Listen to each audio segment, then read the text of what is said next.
Good morning and welcome to the launch of How Healthcare Dies and the coalition that's going to be gathering around it. I want to thank you for joining us in person or online to confront what is happening in healthcare and to explore a path forward. Today, it's not only about a book, it's about naming together how the system is currently designed and how that design produces moral injury and this preventable harm. But also, we want to talk about how hope, informed care can change that story for clinicians, and for patients, and for communities. You see, I want to frame the day. Throughout the day, you're going to hear from nurses, you're going to hear from advocates and sponsors, you're going to hear from leaders who each represent one part of a shared narrative, and that is how healthcare dies, and how hope is damaged, and how it can be rebuilt. How Healthcare Dies will be our anchor text. Every segment will come back to its witness from the bedside and its call for systemic change. You see, I wrote this book, How Healthcare Dies. I feel like I started in like 2015 when I was working inside of a healthcare system that just didn't seem right. I couldn't put my finger on what the problems were. I had issues, I had concerns, but a lot of what I was saying was dismissed and dismantled by language. And I think I finally have researched enough and understand enough to speak on this kind of with an understanding that this is a design issue, but it's become a moral issue. And I think we have the financial issues are starting to slap us in the face. And I just want to say before I go too far into the book, I just want to talk about you. Look around. The people that are in this room, people that are online. You know, some of you are nurses and some of you are doctors. Some of you are therapists, technicians, social workers, chaplains. Some of you are patients or your loved ones are. Some of you have never set foot in a hospital, and yet you're here anyway, because you understand that this is about your life too. You see, I want to start where the book starts, with the truth. I did not set out to write a book about how healthcare dies. No, I set out to survive it. And that's the whole origin of this project in two sentences. I was a bedside nurse. I was not a policy expert with a thesis. I was a person trying to make it through one more shift in a system that kept asking for everything and treating the people who gave it as if they were nothing. What I actually saw, here's the thing nobody tells you when you walk through those sliding glass doors as a patient. From the outside, hospitals look immortal. The signs are lit. The parking lot is full. There are banners for awards that no one at the bedside remembers earning. You see, the building was fine, but the people were not. That line is on the cover of how I think about this entire crisis, because healthcare does not die in one dramatic moment. There's no single collapse. There's no breaking headline news. American healthcare will not collapse in one dramatic moment. It will die quietly. One unsafe shift at a time. I watched nurses carry double and triple assignments that would have been unthinkable a decade earlier and told that this was the new normal. I watched brand new graduates learn the wrong lessons first. How to think instead of how to think like a clinician, they were taught how to cope with being asked to do the work of two or three.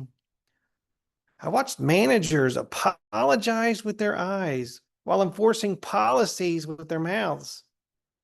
I watched executives praise resilience and in the same breath they cut positions.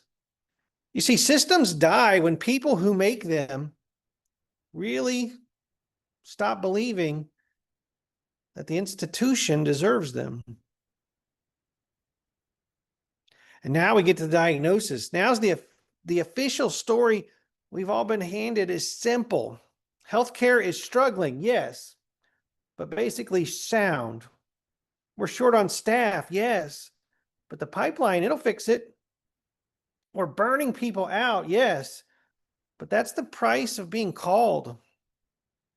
I lived a different story, and I wrote this book to tell it plainly. This is not a shortage. This is an exodus. The distinction changes the solution. Think about that word, shortage. Shortage means we didn't make enough nurses, but we did. The United States has trained hundreds of thousands of nurses. They're still alive, still licensed, still fully capable of working, and yet they are choosing not to. The problem is not that there are too few nurses. The problem is that nurses are refusing to continue working under conditions that harm them and the patients they serve. And then there's the other word we hide behind, burnout. Burnout puts the problems inside the workers. It says, you ran out of resilience. It says, try harder, cope better, download this wellness app, but that's not what's happening. Burnout says the work is too much. Moral injury says the work has become ethically impossible. Hospitals, they prefer the language of burnout because it can be managed without confession. But moral injury is harder to dismiss because it names the wound as evidence against the system itself. That's the diagnosis at the heart of this book. We've been treating a labor problem, a design problem, a moral problem, as if it were a personal weakness in the people we asked to absorb it. So why is hope in the title? You might be wondering, if it's this bleak, why is the word hope in the title? How healthcare dies and how hope brings it back to life. Here's why. Because the second half of the title is not a consolation prize. It's the point. This book is written because love, real love, tells the truth. I'm not interested in slogans. I've watched well-meaning slogans roll over exhausted caregivers like waves over stone. Beautiful, momentary, gone by Thursday. You don't need another wave.